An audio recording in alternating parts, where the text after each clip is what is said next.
هو الذی ارسل رسولہ بالہدی ودین الحق لیظہرہ علی الدین کلہ ولو کرہ المشرکون. وہی ہے اللہ جس نے بھیجا ہے اپنے رسول کو صلی اللہ علیہ وسلم ہدایت الہدا دے کر، قرآن حکیم دے کر اور دین حق دے کر، ایک مکمل نظام زندگی جو عدل و قسط پر مبنی ہے، مکمل نظام زندگی دے کر بھیجا ہے. اور اس لیے بھیجا ہے لِیُظْہِرَہُ عَلَى الدِّینِ کُلِّہ، تاکہ غالب کر دے اسے پورے کے پورے نظام زندگی پر. یہ ہے مقصد بعثت محمدی علی صاحبہ الصلاۃ والسلام.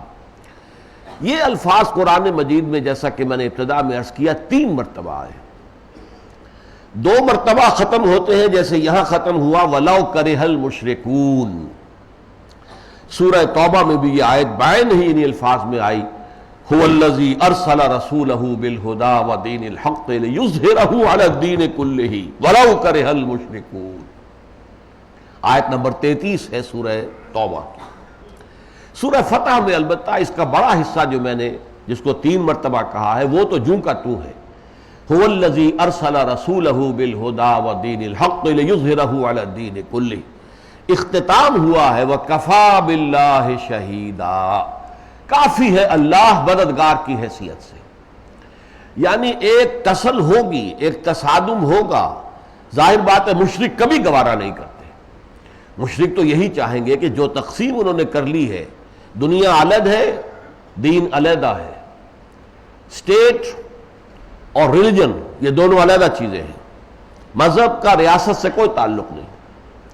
یہ چیز جو ہے یورپ کے اندر کسی حد تک آ چکی تھی، اور آج تو وہ اپنے پورے تمام و کمال جس کا نام سیکولرزم ہے پوری دنیا میں حاوی ہو چکی ہے.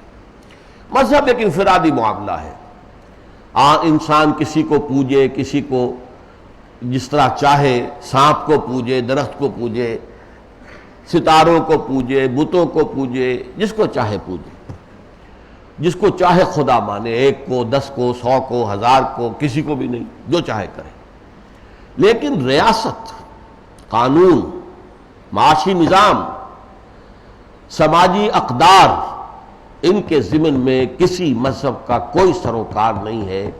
یہ کسی بھی ملک اور معاشرے کے رہنے والے لوگ اپنے نمائندوں کے ذریعے سے جو طے کریں گے وہ چلے گا. یہ ہے آج کا سیکولر ڈیموکریسی کا اصول. اور اس کی بنا پر گویا کہ ظاہر بات ہے جب اس کے مقابلے میں کوئی یہ چاہے گا کہ اللہ کا دین نافذ ہو پورا کا پورا، تمام و کمال، اللہ کی کبریائی کی چھاپ لگ جائے سیاسی نظام پر بھی، حکومتی نظام پر بھی، ریاستی نظام پر بھی، معاشی نظام پر بھی، سماجی نظام پر بھی، انسان کے انفرادی اخلاق و کردار پر بھی، تو ظاہر بات ہے کہ مشرکین کبھی اسے گوارا نہیں کر سکتے. اس تصل میں، اس تصادم میں وہ جو سورہ فتح کی آیت ہے وہ تو اطمینان دلا رہی ہے کفا باللہ شہیدا، اللہ کافی ہے بطور گواہ. یہ لفظ شہید جو ہے عام طور پر تو آتا ہے بطور گواہ کے، لیکن اس کے ایک معنی یہ بھی ہے بطور مددگار. میں اس سے پہلے عرض کر چکا ہوں کہ شہیدہ یشہدو جو ہے اس کی اصلی معنی تو ہے کہیں موجود ہونا. اب اس کے ساتھ 2 تصورات خود بخود آ جاتے ہیں. جو شخص کسی وقوع پر موجود ہو وہی تو گواہ ہوتا ہے نا اصل میں، جس کو ہم کہتے ہیں کہ عینی گواہ ہے، عینی شاہد ہے. اس اعتبار سے اس شہیدہ یشہدو کی معنی گواہی کے بھی ہو گئے. دوسرے یہ کہ آپ کا کتنا ہی کوئی بڑا دوست ہو، خیر خواہ ہو، مددگار ہو، حامی ہو، جس وقوع پر اگر وہ موجود نہیں ہے، آپ کو کوئی جو گنڈے ہیں وہ انہوں نے گھیر لیا ہے، آپ کو مار رہے ہیں، جو کچھ کر رہے ہیں، اگر وہ دوست موجود نہیں ہے تو مدد نہیں کر سکتا. لہذا موجودگی ہی پر مدد ہے. لہذا مددگار کے لیے بھی لفظ شہداء آیا ہے، جیسا کہ سورہ بقرہ میں آیا ہے وَإِن كُنتُمْ فِي رَيْبٍ مِّمَّا نَزَّلْنَا عَلَىٰ عَبْدِنَا فَأْتُوا بِسُورَةٍ مِّن مِّثْلِهِ وَادْعُوا شُهَدَاءَكُم مِّن دُونِ اللَّهِ إِن كُنتُمْ صَادِقِينَ.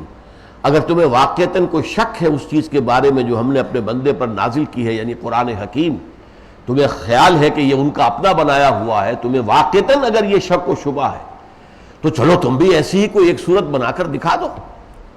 تمہارے ہاں خطباء بھی ہیں، شعراء بھی ہیں، سب لوگ موجود ہیں، بڑے بڑے فصیح اور بلیغ لوگ موجود ہیں، ایک صورت بنا کے لے آؤ. اور اس میں بلا لو اپنے سارے مددگاروں کو جن کو بھی چاہو، مل جل کر یہ کام کر کے دکھاؤ۔ تو وَادْعُوا شُهَدَاءَكُم مِّن دُونِ اللَّهِ، اس سے مطلب ہے مددگار۔ تو یہ جو کشاکش ہوگی اللہ کے دین کو غالب اور نافذ کرنے کے لیے، اس میں ظاہر بات ہے کہ جہاں مشرکین جو ہیں وہ ریزسٹ کریں گے، وَلَوْ كَرِهَ الْمُشْرِكُونَ، یہ تو سورہ توبہ اور سورہ صف میں آیا، وَكَفَى بِاللَّهِ شَهِيدًا، لیکن اللہ کافی ہے ان لوگوں کی مدد کے لیے کہ جو اس کام کا بیڑا اٹھا لے اور اس کے لیے تن من دھن وقف کر دے۔